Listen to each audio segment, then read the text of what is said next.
Dr. Bulling, you're saying it's a mental health, safety and human rights emergency.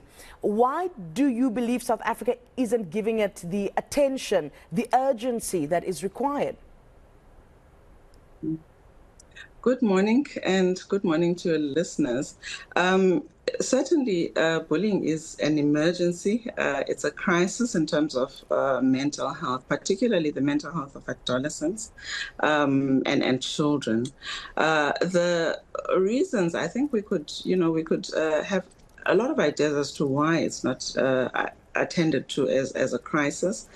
In a country where violence has been quite inherent in our history, I think violence does tend to be taken quite lightly.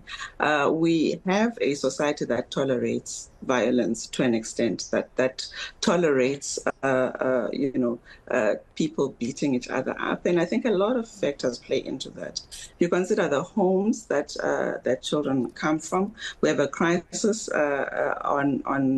with regard to domestic violence. And I know this is not what this topic is about, but what that means is that children are exposed to violence very early on within the setting of the home. And this is where they learn to relate to the world around them. So seeing violence as a solution in conflict is something that sadly a lot of children learn from a very early age.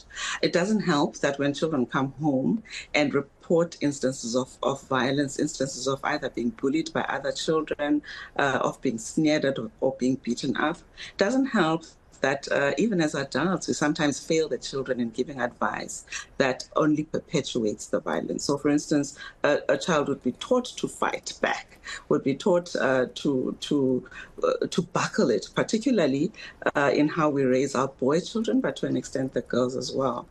So the crisis or the critical aspect of it then kind of gets swept under the rug because we kind of say, okay, children will be children,